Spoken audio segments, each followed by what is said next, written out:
हमारी जो पूरी जिंदगी है ना, वो एक परीक्षा है। हम हर दिन कोई ना कोई परीक्षा से गुजरते हैं, किसी ना किसी चीज से गुजरते हैं। पेरेंट्स चाहता है कि उसके जो भी बच्चे हैं या बच्चियां हैं वो आगे जाएं, लेकिन इसका क्या मतलब हुआ?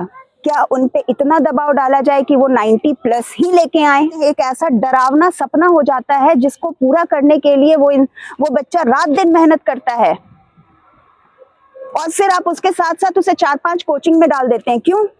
क्योंकि कोचिंग जो है वो समाज का एक स्टेटस है। जो आपको पसंद आए वो पढ़ो। अगर आपको डांस पसंद है, अगर आपको म्यूजिक पसंद है, अगर आपको गेम्स पसंद है, अगर आपको पेंटिंग पसंद है, अगर आपको मैथ्स पसंद है, बायो पसंद है, हिस्ट्री पसंद है, जो पसंद है, हर सब्जेक्ट के बहुत सारे करियर ऑप्शन है, मल्टीपल करियर ऑप्शन। बस इस होड़ में पड़े हुए हैं 90 लाओ, 100 लाओ, 96 आ गया तो क्या हुआ, 97 क्यों नहीं आया, उसके बेटा को कितना आया, उसकी बेटी को कितना आया। 10th का नंबर सिर्फ और सिर्फ एक बर्थ डेट के लिए जरूरी है, उसके लिए भी अब आधार कार्ड आ गया है। मस्त होके एग्जाम देंगे तो एग्जाम दो, और ये ध्यान रखो कि करियर कभी खत्म नहीं होता, करियर हमेशा शुरू होता है। कि 4 लोगों की बात नहीं सुननी है, 4 लोग कंधा सिर्फ देने के लिए होते हैं, और वो हमारे भावनाओं को, हमारी मानसिकता को, हमारे दिमाग को पूरी तरह से शमशान घाट पहुंचा देते हैं।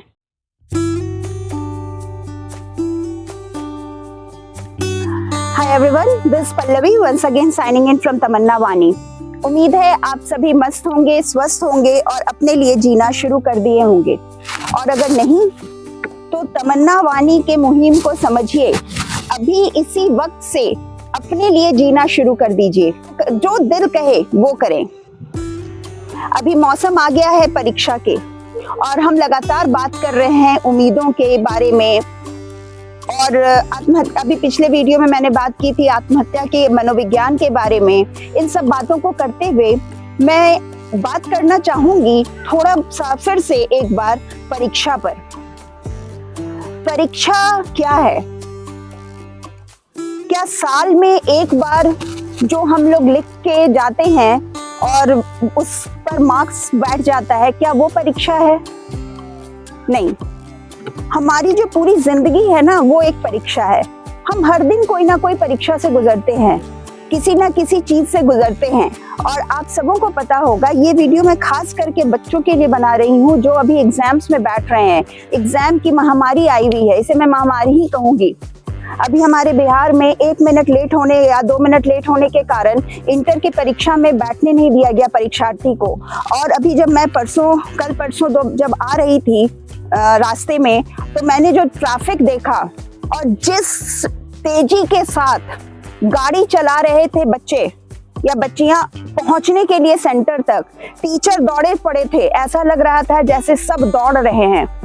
मैंने अपने सामने एक्सीडेंट होते हुए देखा, बहुत तेज रफ्तार से बाइक चलाने के कारण, और कारण था परीक्षा में पहुंचने की जल्दी। एक तरफ हम बात कर रहे हैं फ्लेक्सिबल करिकुलम की, लचीलापन की बात कर रहे हैं, शिक्षा में लचीलापन। एक तरफ हम बात करते हैं सीसीई की, सीबीसीएस सिस्टम की। इन सब के बारे में मैं विस्तार में अपने शिक्षा वाले सीरीज में बात करूंगी। और दूसरी तरफ हम कर क्या रहे हैं? हम बच्चों पर प्रेशर डाल रहे हैं लगातार। हम बच्चों पर लगातार यह दबाव डाल रहे हैं कि वो परीक्षा में अच्छे से अच्छे नंबर को स्कोर करें। जो कॉलेजेस हैं, बड़े यूनिवर्सिटीज और कॉलेजेस हैं, क्या उन्हें अपने एडमिशन के नियम को बदलना नहीं चाहिए? लगातार हो रहे सुसाइड का जो कारण है, डिप्रेशन के कारण सुसाइड। अभी एक कोचिंग सेंटर में पता चला कि सिर्फ नीट के कोचिंग के लिए 3 लाख रुपए लग रहे हैं, और +2 अलग से। 3 लाख रुपया सिर्फ कोचिंग के लिए। क्या पढ़ाएंगे ऐसा जो +2 में नहीं पढ़ाया जाता? क्या +2 अलग है, मेडिकल की तैयारी अलग है, इंजीनियरिंग की तैयारी अलग है? क्या कोई अलग मैथ्स आता है वहां पे? नहीं, आता वही है, लेकिन एक फैशन बनते जा रहा है ये कंपटीशन। और लगातार जो परीक्षार्थी हैं वो दबाव में हैं। 2 मिनट या 1 मिनट की देरी क्या इतनी बड़ी देरी है कि उसके लिए किसी के पूरे 2 साल के मेहनत को बर्बाद कर दिया जाए? और अगर फिर कुछ लोगों ने इस पे बहस किया, और अभी भी आप लोग शायद कमेंट करेंगे कि टाइम की होना चाहिए, पंक्चुअलिटी बहुत ज़रूरी है, स्टूडेंट लाइफ में पंक्चुअलिटी की ज़रूरत है। तो क्या ज़रूरत नहीं है अलग से ट्रैफिक की व्यवस्था करने की? कि एग्जाम हॉल में समय पे पहुंचा जाए? क्यों इतने हजारों लाखों की भीड़ जमा होती है रास्ते में? तो क्या हेलीकॉप्टर की व्यवस्था होगी कि हर परीक्षार्थी हेलीकॉप्टर से उड़ के आए? अगर मैं अपने ही शहर की बात बताऊं तो यहाँ पे कहाँ दिखता है ट्रैफिक पुलिस, कहाँ है ट्रैफिक का नियम? मैं दो ही चीज के चेकिंग पर सबसे ज्यादा जोर देखती हूँ, एक तो सीट बेल्ट चेक होता है और दूसरा हेलमेट चेक होता है। मानती हूँ सीट बेल्ट और हेलमेट बहुत इंपॉर्टेंट है, लेकिन मैट्रिक, इंटर या फिर अभी जो सीटेट का एग्जाम हो रहा है या फिर और एग्जाम्स हो रहे हैं, उसमें कितने परीक्षार्थी, कितने प्रतिशत परीक्षार्थी ऐसे हैं जो सिर्फ गाड़ी और मोटरसाइकिल से और स्कूटी से आते होंगे? क्या वो ऑटो से नहीं आते? कुछ पैदल आते हैं, कुछ बस से आते हैं, कुछ ट्रेन से आते हैं। उस दौरान ट्रेन का रूट बदल दिया जाता है, कुछ ना कुछ परेशानी कर दी जाती है। तो क्या यह सही है कि परीक्षार्थियों पर लगातार दबाव दिया जाए? कैसा लचीलापन है ये? और फिर जब नंबर कम आते हैं, मैं मानती हूँ एज अ पेरेंट आप सबों की चिंता होती है, आपकी जिम्मेवारी है, आपने 10 साल बिताए हैं अपने बच्चे के साथ या बच्ची के साथ और आप चाहते हैं कि वो मार्क्स अच्छा स्कोर करे। स्वाभाविक है, हर पेरेंट्स चाहता है कि उसके जो भी बच्चे हैं या बच्चियां हैं वो आगे जाएं। लेकिन इसका क्या मतलब हुआ? क्या उन पे इतना दबाव डाला जाए कि वो 90 प्लस ही लेके आए? अभी मेरे पास कुछ समय पहले एक गार्जियन आए मुझे और वो काउंसलिंग की बात कर रही थी। मुझे समझ नहीं आया काउंसलिंग मैं किसका करूं, गार्जियन का काउंसलिंग करूं, पेरेंट का काउंसलिंग करूं या फिर टीचर का काउंसलिंग करूं जो उन्हें पढ़ा रहे हैं। क्योंकि डिप्रेशन में थे कौन असल में? लगातार बात हो रही थी। उस पेरेंट ने मुझसे ये कहा कि मेरा जो बच्चा है वो पढ़ता नहीं है, वो क्रिकेट खेलता है, उसे टीवी देखने का बड़ा शौक हो गया है। मैंने कहा ये बच्चों का कॉमन प्रॉब्लम है, आप थोड़ा सा इस पे काबू रखें। उन्होंने कहा कि अभी लास्ट सेमेस्टर में यानी लास्ट जो 3rd मंथली टेस्ट होता है उसमें उसने मात्र 96% लाया है। बताइए मैडम इससे कैसे चलेगा? उसे मैथ्स कैसे मिलेगा आगे? क्या मैथ्स मिलना ही पूरी जिंदगी और 96% क्या कम है? मतलब 96% अब क्या वो 100% लेके आए? वैसे भी नियम यह है कि इंग्लिश हिंदी में 100% नहीं आता है, तो 100% कोई भी बच्चा लेके कैसे आएगा? और उस बच्चे पे आप लगातार प्रेशर डाल रहे हैं। 10th का वो एग्जाम नहीं हो गया, उसके लिए वो एक ऐसा जिसे हम कहते हैं एक ऐसा डरावना सपना हो जाता है जिसको पूरा करने के लिए वो बच्चा रात दिन मेहनत करता है। और फिर आप उसके साथ साथ उसे 4-5 कोचिंग में डाल देते हैं। क्यों? क्योंकि कोचिंग जो है वो समाज का एक स्टेटस है। उसका बेटा कोचिंग में पढ़ रहा है अगर, तो मेरा बेटा दूसरे कोचिंग में पढ़ेगा, मेरी बेटी तीसरे कोचिंग में पढ़ेगी। कोचिंग समाज के लिए एक स्टेटस सिंबल बन गया है। हर कोई 10th के बाद मैं कहाँ भेजूं, इस परेशानी में परेशान है। हर बच्चा या बच्ची इस चीज में परेशान है, 10th 12th के बाद मैं क्या करूं? 10th 12th के बाद क्या जिंदगी खत्म हो जाती है? हम सभी की तो जिंदगी चल रही है ना। 10th 12th के बाद हमने बहुत सारी डिग्रियां हासिल की हैं, बहुत बार गिरे हैं और उठे हैं, लेकिन कभी किसी ने नहीं कहा कि तुम सही हो। गिर के ही हम उठते हैं। मैं फिर से कहूंगी, मैंने पिछले और भी वीडियोस में ये बात की है कि कभी भी उन 4 लोगों की बात मत सुने। मैं अपने बच्चे बच्चियों को यह कहना चाहूंगी इस मंच के द्वारा कि 4 लोगों की बात ना सुने। जिंदगी आपकी है। वो जो 4 लोग होते हैं ना, वो कंधा देते हैं, शमशान घाट पहुंचाते हैं। और मैं फिर से कहूंगी, वो आपके दिमाग को भी शमशान घाट पहुंचा देते हैं, आपकी भावनाओं को भी वो शमशान घाट तक पहुंचा देते हैं। आपको इस लिमिट तक सोचने पर मजबूर कर देते हैं कि आपको लगता है कि आपकी जिंदगी खत्म हो गई। 10th का नंबर, मैं फिर से कहूंगी, 10th का नंबर सिर्फ और सिर्फ एक बर्थ डेट के लिए जरूरी है। उसके लिए भी अब आधार कार्ड आ गया है जो जन्म के समय बन जाता है, तो आपके लिए और भी आसान हो गया है। हाँ, नंबर लाना चाहिए, मैं ये नहीं कहती हूँ कि एकदम आप फेल कर जाओ। पढ़ो और जो आपको पसंद आए वो पढ़ो। आपके पास डांस, मेरा जो अगला सीरीज होगा उसमें मैं आपको करियर से संबंधित चीजें बताऊंगी कि हर डिग्री के बाद करियर की बहुत सारी संभावनाएं हैं। संभावना तो कभी खत्म ही नहीं होती। अगर आपको डांस पसंद है, अगर आपको म्यूजिक पसंद है, अगर आपको गेम्स पसंद है, अगर आपको पेंटिंग पसंद है, अगर आपको मैथ्स पसंद है, बायो पसंद है, हिस्ट्री पसंद है, जो पसंद है, हर सब्जेक्ट के बहुत सारे करियर ऑप्शन है, मल्टीपल करियर ऑप्शंस। तो इसलिए कभी मत सुने, कभी मत सोचे, किसी और की मत सुने कि यहाँ पर मार्क्स नहीं आया मतलब जिंदगी खत्म हो जाएगी।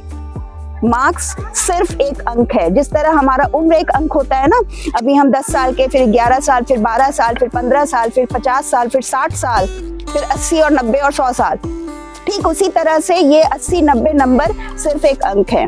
किसी को थोड़ा ज्यादा, किसी को थोड़ा कम। इसलिए इसकी चिंता किए बिना एग्जाम में बैठे और देखिए सक्सेस आपका है। सफलता की कोई परिभाषा नहीं होती, सफलता की कोई सीमा नहीं होती, सफलता का कोई समय नहीं होता।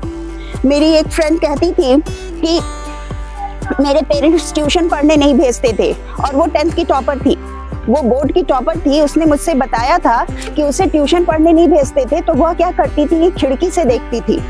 जब उसकी फ्रेंड्स ट्यूशन जा रही होती थी उस समय वो पढ़ने बैठ जाती थी, सारा काम खत्म करके घर का, और जब उसके फ्रेंड्स वापस आते थे तब तक वो पढ़ती थी।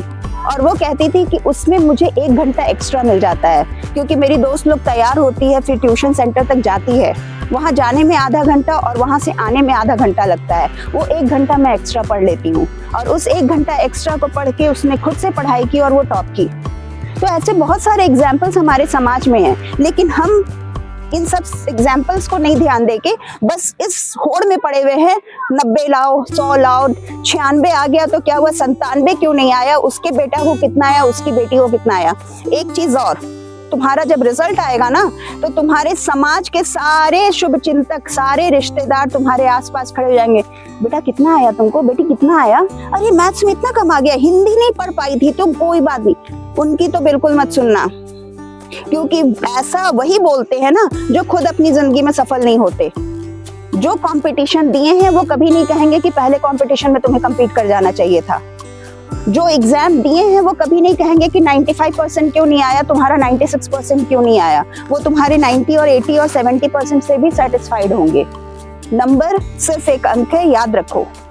लाना चाहिए मार्क्स, फर्स्ट क्लास आना चाहिए, और उससे ज्यादा आए तो अच्छी बात है, लेकिन जितनी मेरी पोटेंशियल है हम उतना देते हैं। अपना 100% दो, पढ़ाई करो, पढ़ते समय इधर उधर की बातें नहीं, बस पढ़ाई करनी है। ये जिंदगी मिली है, पढ़ेंगे, लेकिन मस्त होके एग्जाम देंगे। तो एग्जाम दो और ये ध्यान रखो कि करियर कभी खत्म नहीं होता, करियर हमेशा शुरू होता है, और जिंदगी भी कभी खत्म नहीं होती, जिंदगी हमेशा शुरू होती है। 4 लोगों की बात बिल्कुल नहीं सुनना, ये मेरा टिप है। टिप ऑफ द डे ये है कि 4 लोगों की बात नहीं सुननी है। 4 लोग कंधा सिर्फ देने के लिए होते हैं, और वो हमारे भावनाओं को, हमारी मानसिकता को, हमारे दिमाग को पूरी तरह से शमशान घाट पहुंचा देते हैं। इस भुलावे में मत रहना। तो इसके साथ जो भी एग्जाम्स दे रहे हैं, जिनके एग्जाम्स आने वाले हैं और जो एग्जाम दे दिए हैं, उन सबों को मेरी ओर से ऑल द बेस्ट। और मुझे पता है आप बहुत अच्छा करने वाले हैं, क्योंकि जो भी नंबर आप लाएंगे वो आपके मेहनत का नंबर होगा और वो आपका होगा। आगे रास्ता बहुत है, और हम आपके सक्सेस को भी सेलिब्रेट करेंगे, हम आपके फेलियर को भी सेलिब्रेट करेंगे, क्योंकि जब हम फेल करते हैं तभी तो हम पास होते हैं। उसी से तो हम सीखते हैं, अपनी गलतियों से सीखते हैं, यही तो हम इंसान नहीं रहते, हम भगवान नहीं बन गए होते। तो चलो इसी के साथ मिलते हैं अगले वीडियो में।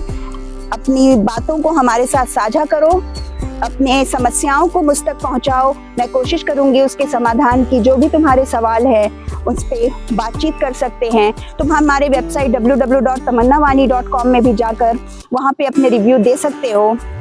तब तक के लिए मिलते हैं अगले वीडियो में। तब तक के लिए this is Pallavi once again signing out from Tamanna Wani. Video पसंद आया हो तो चैनल को सब्सक्राइब करो, वीडियो को लाइक करो। नहीं पसंद आया हो कोई बात नहीं, शेयर करो।